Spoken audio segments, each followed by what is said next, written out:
Grabado. Ahí va, ¿eh? Bueno, está cansado Jonathan, ¿eh? ¿Qué pasó, amigo? ¿Mucho laburo? ¿Qué onda? Sí, aunque ya más o menos hay como una meseta, se van manejando en todos los casos en el hospital, pero igual hay todavía laburo. Ah, estás en el hospital palo y palo.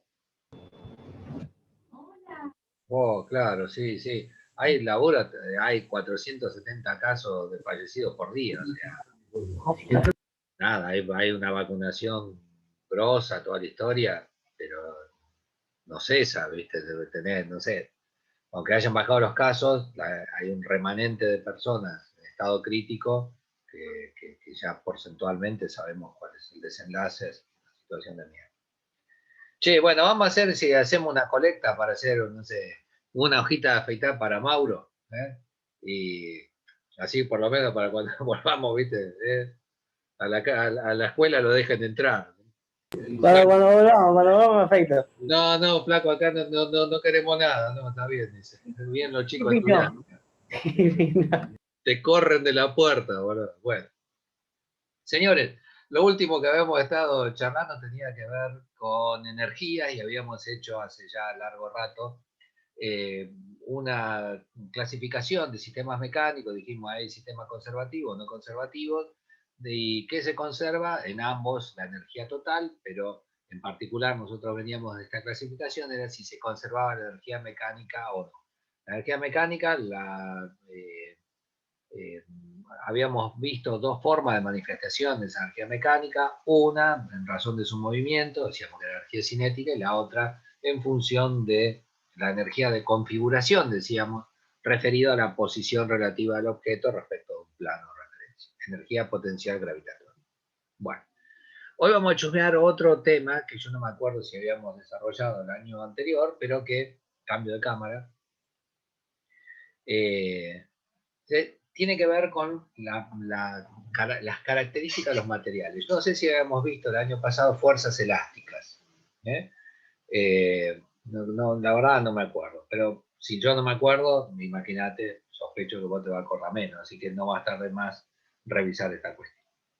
La energía potencial elástica está asociada o vinculada a una particularidad de los objetos, que no todos, y no siempre, no siempre bajo las mismas fuerzas, pero una particularidad de los objetos que es su capacidad de restituir la forma. Yo lo curvo, este no es el mejor de los objetos, lo voy a terminar partiendo en mi esfuerzo para que lo miren.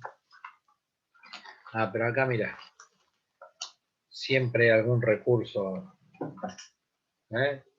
Bueno, nada, la vieja bandita elástica. Entonces, la onda es que yo alguno de esos objetos puedo deformarlo y el objeto vuelve a la posición anterior. ¿sí? La particularidad que tiene la fuerza con la que todos alguna vez hemos tirado algún numerazo, Dios nos perdone por los daños causados, pero bueno, sabemos que a medida que vos lo vas estirando, cada vez la fuerza es mayor. ¿sí? Vos lo estirás 1 centímetro, bueno, aplica una fuerza de 1. Si querés estirar los 2 centímetros, le tenés que aplicar una fuerza de 2. Si querés aplicar, ¿entendés? Si vos para 1 centímetro aplicaste 1 kilo, bueno, otro centímetro necesitas 2 kilos, 3 kilos. Es proporcional la fuerza que vos aplicás, ¿sí? Con el estiramiento del objeto. Entonces, esa cuestión hace que la fuerza que yo estoy aplicando ahí es una fuerza de carácter variable. Y en general, en dinámica, todas las fuerzas que nosotros vimos eran siempre un valor constante. Tiraba de la cuerda con 10 newton, colgaba un objeto de 50 newton, qué sé yo. Eran siempre cantidades fijas las fuerzas. Este caso en particular, la fuerza es variable por la condición interna del material. ¿Está? Entonces, esto que les estoy charlando, lo estudió un fulano allí por 1600 y pico, 1650, por ponerle un nombre. No me acuerdo el nombre del fulano, el apellido Hooke, esto sí se conoce como ley de Hooke. Me fue el nombre.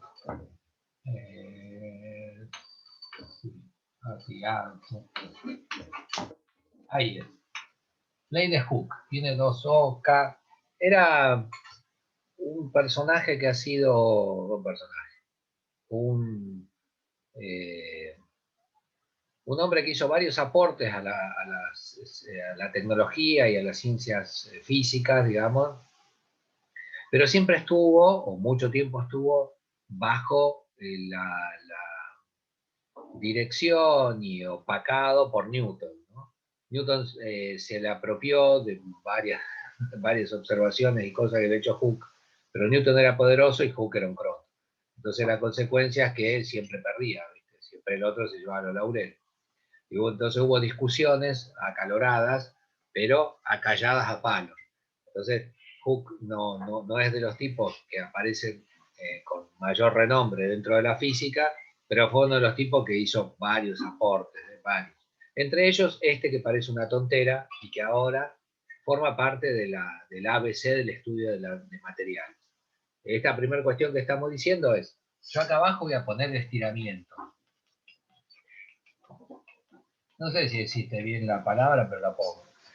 Cuando vos lo chusmeas, esa variación de la longitud, ¿sí? Variación de la longitud, se representa con un delta, que es la letra griega delta mayúscula, que significa variación de la longitud. Y aparece la letra X. Esa forma de expresión es la que vas a encontrar en internet, en los libros, qué sé yo. Por eso lo puse así. Pero se refiere al estiramiento. Entonces, del otro lado, de este lado, lo que Hooke analizó es la fuerza de restitución elástica, la fuerza elástica. Bueno, esa fuerza elástica es la que yo podría medir acá. Si yo le pongo acá arriba un dinamómetro o una balanza romana o una cosa por el estilo, ¿sí? Y de este lado le cuelgo una cosita, o cuelgo 100 gramos. ¿Cuánto se estira? 1,2 centímetros. Bueno, anoto la tabla. Para 100 gramos se estira 1,2 centímetros. Y marco un punto en este gráfico cartesiano. ¿Sí? Bueno, le pongo 200 gramos. ¿Cuánto se estira? 2,4 centímetros. Bueno, 2,4 centímetros. En realidad lo estoy diciendo al revés de lo que es el gráfico este, pero me van entendiendo. Porque la variable acá, la variable independiente es el estiramiento. Vos deberías ir midiendo cuánto se estira y verificarte cuál es la fuerza elástica. Yo lo estoy presentando al revés, como que le voy agregando pesos y voy midiendo el estiramiento. En realidad debería medir el estiramiento y fijarme el peso. Cuando vos haces eso, que vas, digamos, tomando medidas sistémicas del estiramiento, de la fuerza en función del estiramiento, resulta que se da una constancia, sí, una primera parte donde se da una constancia, que te va dando las pistas de que la fuerza esa elástica de la que estamos hablando está directamente proporcional, está relacionada directamente con el estiramiento. Más lo estirás, más fuerza tenés. Eso parece que fuera así. Para que esto sea un igual y no una relación, habría que ponerle acá una constante, una constante que equilibre la ecuación. ¿Por qué es así? Bueno, hasta desde la lógica sería la fuerza en que se mide, en Newton, el estiramiento en que se mide, en centímetros, milímetros, metros. Ah, bueno, entonces no pueden ser iguales porque son magnitudes diferentes. Entonces, ¿cómo hago? Bueno, le pongo una constante de proporcionalidad. Esa constante de proporcionalidad, vista así, es de naturaleza matemática. Pero en realidad, en la realidad de la milanesa, esa constante de proporcionalidad me dice algo del cuerpo. Yo recién te decía, lo voy a quebrar. Le aplicaba fuerza, ¿sí? Y efectivamente se dobla, ahí no sé, ve que se dobla, bueno, y se restituye, termina teniendo la forma original. Pero ¿qué pasa? Las características de este cuerpo hace que no tenga mucha elasticidad y que en algún momento, si bien restituye la fuerza, restituye la forma, en algún momento le va a dar pase. Lo mismo va a pasar con la banda elástica, ¿sí? Yo le voy a dar hasta un momento en que empiezo a ofrecer resistencia, ¿sí? Y sigo y eventualmente puede tener una deformación permanente Puede tener una deformación permanente. Eso lo miro acá y vas a ver en el comportamiento, la medición, que va a haber un punto que alcanza un máximo, baja un cachito. Acá a veces hace como unas curvitas, aumenta la fuerza un cachito. Y después de esto ya se parte. Hay entonces un comportamiento del material que se dice hasta acá, no sé si se nota allí, hasta acá se dice que el comportamiento es elástico. Comportamiento elástico del material. Después hay un periodo acá, alcanza un máximo, acá no es exactamente así la curva, igual como no me la acuerdo te la voy a volasear, la podemos buscar en internet, sube un cachito y se pasa. Hay un amesetamiento. ¿Sabés qué significa eso? Vos lo vas a seguir estirando, pero no cambia la fuerza. ¿Sí? Vos lo estirás más, pero la fuerza con que se oponía a ese estiramiento permanece más o menos constante. Alcanza un pico, baja un cachito, se mantiene ahí el cuerpo, ¿sí? Y recién después restituye un poquito de fuerza y se parte. Estás allí al límite de eso. A esta etapa le llaman fluencia o periodo plástico. ¿Qué significa? Que el objeto tiene una deformación permanente. ¿Sí? Se deforma permanentemente. Vos le das masa, bueno, hay un momento que ya no vuelve a la forma anterior. Se deformó. Y tampoco ofrece mayor fuerza. No es que vos ahora, por el hecho de que lo seguís estirando, como la gomera, no sé, vos lo seguís estirando y el cuerpo aumenta la fuerza de resistencia, la fuerza para restituir su forma. No, hay un momento donde se deforma y esa deformación es permanente. Y si le seguís dando, se parte. ¿Sí? Ya cambia la estructura interna del material. En términos de estructura interna, ponele que vos esto lo estás pensando en un acero, ¿sí? En un cacho de acero así, lo pones en la máquina y le empezás a dar rosca. Vos le das rosca así, lo soltás, vos no te das cuenta, pero el cuerpo se estira, ¿sí? Cambia su longitud y vuelve y se restituye. Entonces, vos medís cuál es la resistencia de ese acero, le vas dando, restituye, le vas dando, restituye, y eso me doy cuenta, no por la medición, sino porque conserva esta expresión, siempre va a tener una relación directamente proporcional. Entonces yo mido lo que lo estiro y mido la fuerza, y con eso es suficiente para saber que está dentro del periodo elástico. Cuando vos lo empezás a dar más rosca, ¿sí?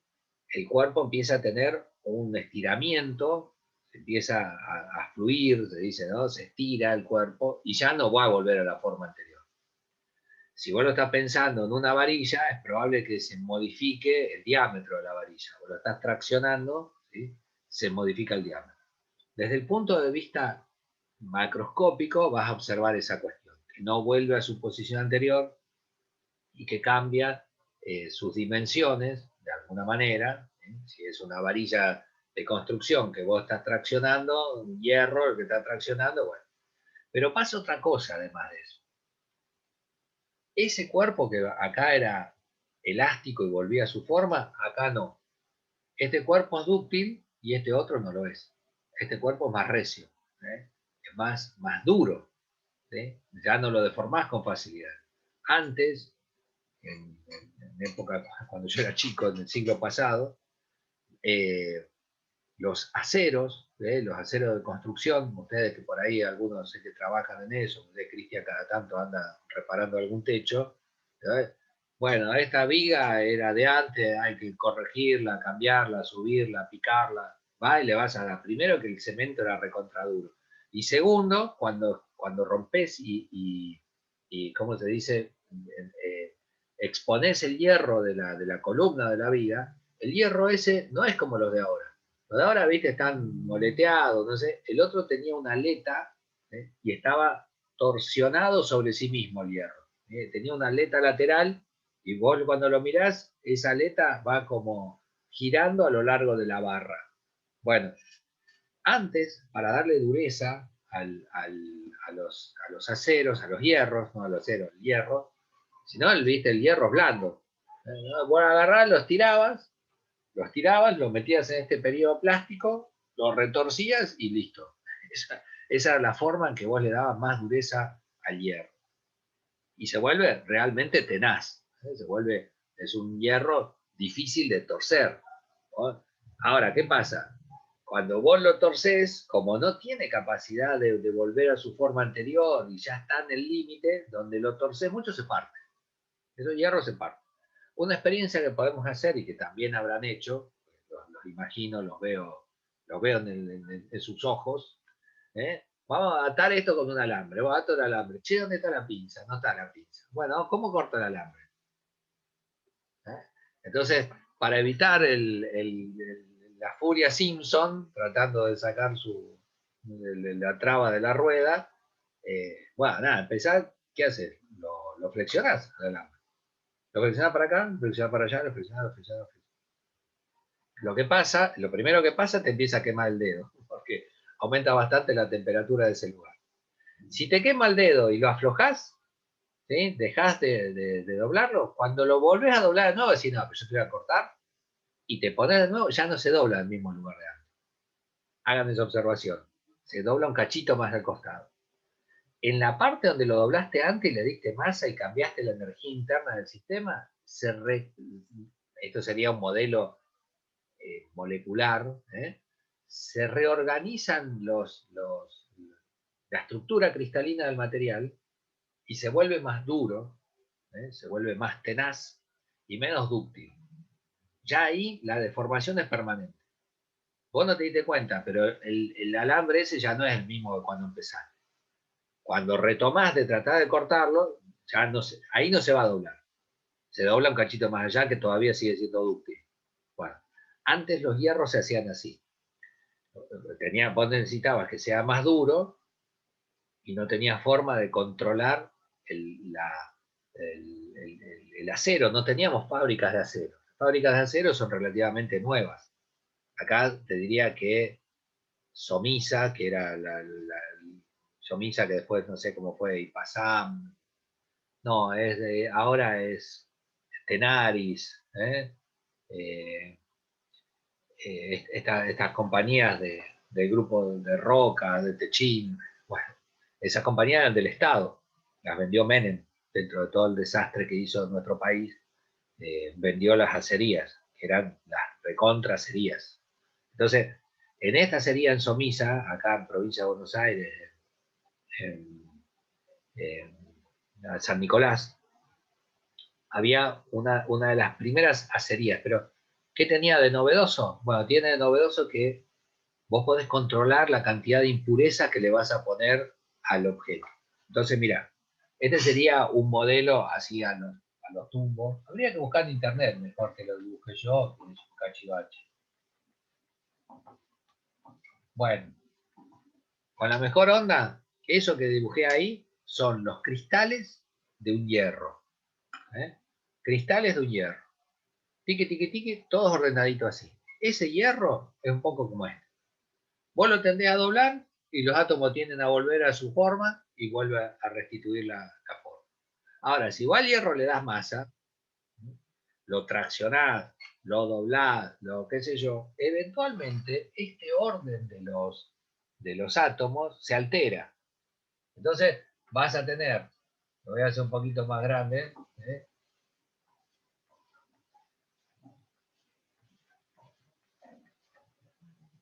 aparece allí una pequeña distorsión. Y esa pequeña distorsión empieza a ver que hay algunas líneas, ¿sí? algunas cuestiones que antes no estaban presentes. Antes era todo simétrico, no sé cómo decirte. Y ahora ya no es simétrico. Entonces, esos disloques se llaman, ese corrimiento de los cristales uno sobre otro, genera un entramado que le da digamos, este sería el modelo explicativo de por qué es más tenaz el hierro después que lo estiraste, ¿sí? Empieza a cambiar un entramado interno que lo vuelve más rígido. ¿Está? Bueno, antes la única forma de hacerlo era así. Ahora, la manera que nosotros tenemos de hacerlo, que es mucho más piola, es copiar la vieja tradición, ¿cómo se dice? Japonesa de las katanas, ¿no? No sé si alguna vez vieron esos hornos, cómo lo hacen. El horno tiene un nombre particular, no sé, mide 2 metros por 1, por no sé, 1 metro de alto, y ahí adentro meten el hierro virgen que van a fundir. Y para fundirlo es un sistema tradicional que tiene, qué sé yo, 4.000 años. Imagínate que no había gas natural comprimido para atender esa cuestión. Los tipos cazaban una rama, le metían ahí adentro y un fósforo, que ni fósforo había, y dale, viste, era así. El sistema tradicional sigue siendo el mismo. ¿Qué se avivaron los japoneses en su momento? Que dentro de esa fundición, ¿sí? Una vez que los tipos podían recuperar un pedazo de hierro ya fundido y amalgamado para darle de palo, había unos hierros que eran más duros que otros. Parecería que el secreto de la katana es que tiene como dos cuerpos, ¿no? Un cuerpo externo, así, no sé cómo decirte, cuerpo externo, y un cuerpo interno, que es el que tiene el filo. ¿Eh? Entonces, este cuerpo interno es recontra tenaz, ¿sí? Así, esto cortaba la katana de costado, ¿no? Entonces, este filo es súper duro, ¿no? Extremadamente duro. Como es extremadamente duro, vos podés, no sé, afeitar, no, perdón, Mauro, es reiterativo. Vos podés darle un filo de una hojita de afeitar a ese filo, porque es extremadamente duro. Pero ¿qué pasa? Donde le pegaste un golpe, lo partís. ¿Viste? Entonces los tipos se avivaron que había distintas características del acero que sacaban de él. Que uno era extremadamente duro y otro era más blando. El más blando, vos le podés pegar, no sé, un palazo, no sé, está bien, la chapa del auto la va a deformar. Pero si agarrás varias chapas de esa y comprás un hierro de los perfiles que te venden en la perfilería, va a agarrar un cacho de hierro, no sé, de 1,25 por 3 octavos. Agarrás la barra esa, le pegás arriba de la mesa, no la rompés ni que, pero la podrás doblar, deformar, pero va a romper todo y la barra no se va a partir. Ahora, vos agarrás un cuchillo de arbolito, ¿no?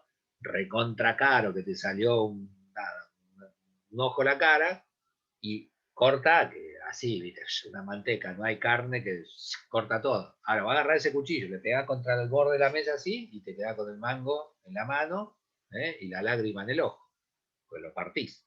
Entonces, los japoneses se avivaron de esa y dijeron, ah, loco, ¿cómo resuelvo esto?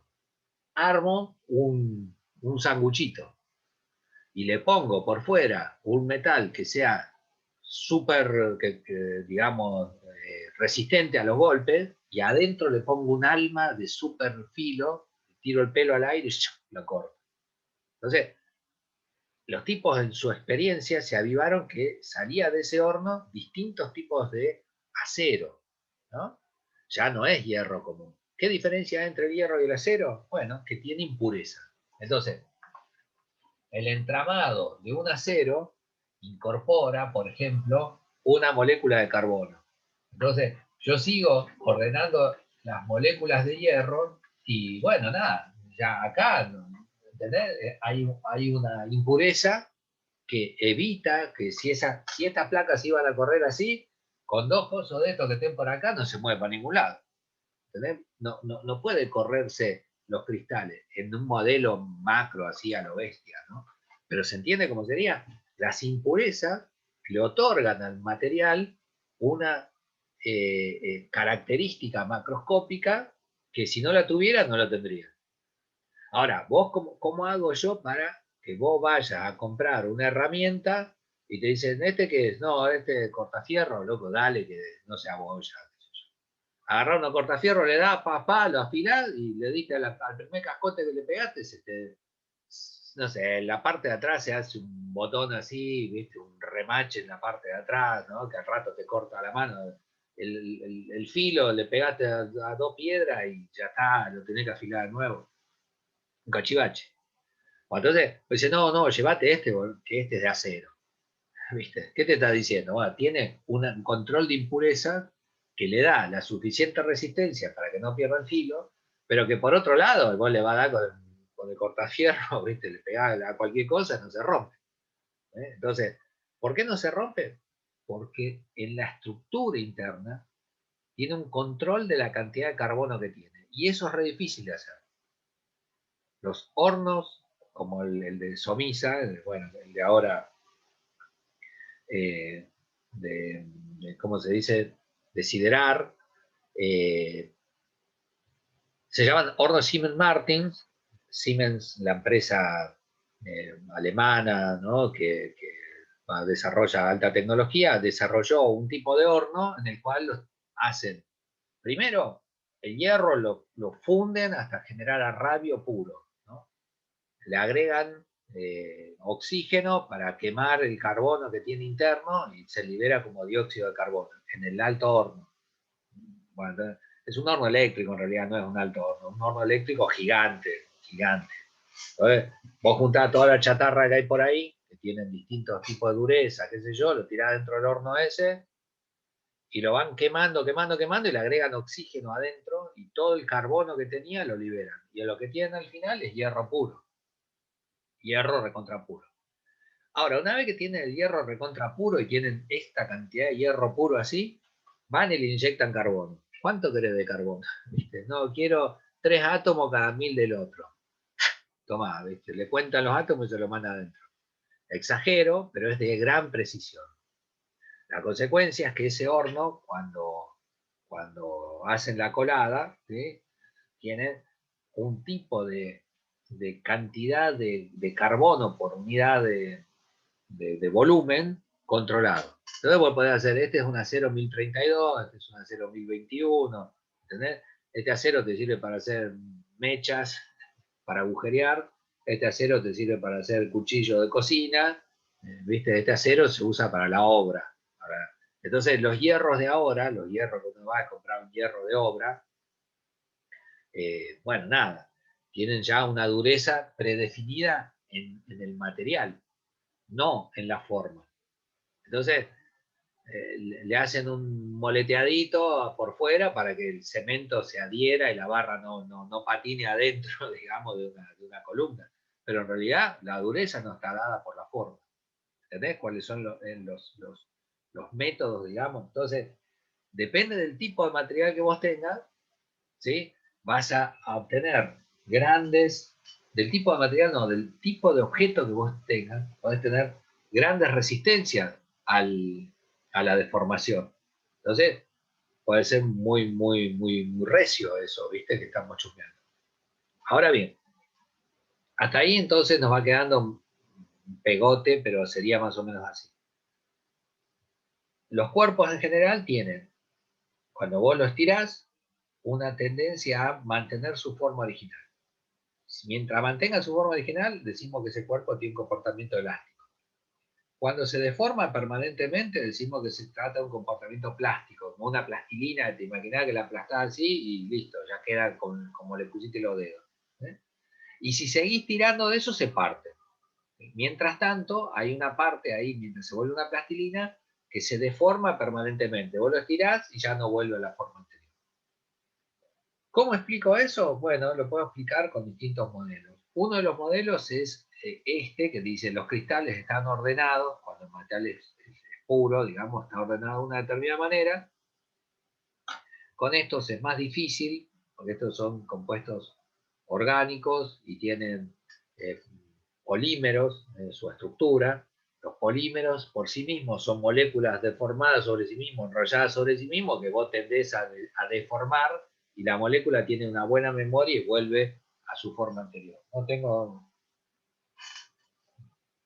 Bueno, acá, no sé, tengo otro cachivache. La máscara de la escuela. Bueno, este también tiene polímeros más rígidos por estas cosas que te digo. Pero la bolsita, que es un cachivache, la bolsita, un cachivache, tiende a restituir la forma. Polímeros. Entonces, estos cosas estructuralmente se explican diferente a la estructura de un metal. Apelamos a la noción de cristal como estructura que tiene determinada homogeneidad en la distribución de los átomos y de la fuerza. Los polímeros son como macromoléculas que están como enrolladas sobre sí mismos, ¿verdad? Y son más grandes y tienen otro modelo explicativo. Pero de todas formas, unas u otras, yo, nada, como es más fácil explicar esto, y de esto es un poquito, nada, vengo para este lado. ¿Cómo explico que el cuerpo permanezca en la deformación permanente cuando la estructura interna se corrió? Debido a la acción de las fuerzas externas, la estructura interna se modifica. Eso hace que el cuerpo ya no tenga la forma anterior, pero a su vez adquiere otras características, que es en una línea donde antes se doblaba, ahora no se puede doblar porque algo se interpuso en el medio. Entonces se vuelve más tenaz. ¿Cómo hago para resolver esto? Como naturaleza de los materiales, bueno, un relato entre el hierro y el acero. El acero contiene impurezas. Esas impurezas le confieren al objeto determinadas particularidades. Se puede utilizar carbono, que es el hierro común, el que se oxida afuera, ¿eh? Es duro, no sé si han cortado alguna vez barra de hierro, no sé, pero si le da con la sierrita, que es más dura que el hierro ese, le da chiqui chiqui y llegaste la marcaste un poco al hierro, el hierro mide, no sé, 1 centímetro. Vos lo marcaste acá 2 milímetros, agarrás, ¿sí? La tenés que agarrar con ganas, ¿no? Se parte. Le hiciste una marca arriba, lo marcaste, si lo llegás hasta el medio, no importa si el hierro es así. Si lo llegaste más o menos al medio y te le pones firme, yo nunca corté hierro semejante. Pero sí de 10, 8 milímetros, 12 milímetros, lo marcás hasta la mitad y después lo flexionás y se parte. No. ¿Por qué? Porque tiene poca ductilidad. Es un objeto, una estructura recia. Con ese material, ponerle que vos tenés un acero 1032. Con ese acero 1032 vas y fabricás resortes. Entonces vos decís, bueno, el resorte yo lo puedo deformar porque esa es su naturaleza. Está enrollado sobre sí mismo un resorte. Bueno, ok. Esta constante, ¿depende del tipo de acero? No. Esa constante depende del tipo de resorte. Vos con ese material, con ese acero, podés hacer un resorte finito, ¿sí? Y le colgás no sé, un atrapasueño. Entonces el viento lo mueve, sube y baja, y el bichito o lo que tenga ahí colgado sube y baja. Basta que tenga una porquería ahí colgada, sube y baja. Ahora, si con ese resorte haces una espiral de 1 centímetro de diámetro, bueno, nada, le va a colgar 500 atrapasueños y no se va a deformar el resorte. ¿Cómo hago para deformarlo? Le tengo que subir un auto arriba. Entonces, ese resorte que estás pensando es el resorte de un muelle de un auto. Soporta los golpes, sube, baja, me subo yo arriba, cargo 4 bolsas de cemento y salgo. Ese resorte soporta eso. Está hecho del mismo material, pero el objeto tiene una fuerza bien distinta, pone una fuerza bien distinta a la misma longitud que vos lo deformes. Entonces, esta constante no depende del tipo de material, sino que depende de la naturaleza del objeto. Cada resorte va a tener un K diferente. Este K se llama constante de elasticidad. Cada resorte va a tener una constante de elasticidad diferente. Bueno, ahora, fabrico tapa de cilindro, ¿no? para los autos. Bueno, la tapa de cilindro tiene un conjunto de válvulas que se mueven con resortes que tienden a cerrarlo, ¿no? El resorte cumple la función de tratar de cerrar esa válvula, apoyarla contra su asiento. Bueno, ok. No puedo hacer que el cilindro 1 tenga una fuerza de restitución diferente del 3, del 2. Todas tienen que tener la misma restitución. Entonces, ¿qué hago? Mando a fabricar 500 resortes, ¿eh? Todos igualitos, todos con el mismo diámetro de la espiral, todos con la misma cantidad de vueltas, todos con la misma altura, todos iguales, todos con el mismo acero. Todos esos resortes van a tener el K igual. Y uno diría, bueno, depende del material. No, depende del resorte. Como son todos los resortes iguales, todos esos van a tener la misma constante de elasticidad. ¿Está? Fabricar gomitas. Bueno, esta gomita. Esta también, que yo pensé que tenía una gomita más grande. Bueno, no importa. Todas esas tienen que tener el mismo coeficiente de restitución. Que como polímero que es, esto se modifica nada más que no sé, con la acción de los rayos ultravioleta, se deforman, se separan esas moléculas internas, tienden a separarse en partes. Ese polímero se transforma en monómeros. Entonces, ese monómero vos lo querés después estirar y ya no tiene esa posibilidad porque ya está disuelta, separada, reestructurada esa macromolécula, se separan pedacitos. Entonces, vos dejaste la gomita, no sé, afuera, arriba, quedó arriba de la mesa de afuera. Desde el verano que quedó la mesa de afuera. Y no, ahora andaba buscando una gomita para ponerle a la bolsa. Ah, yo vi en la mesa de afuera una. Va a agarrar, la tirá, se corta.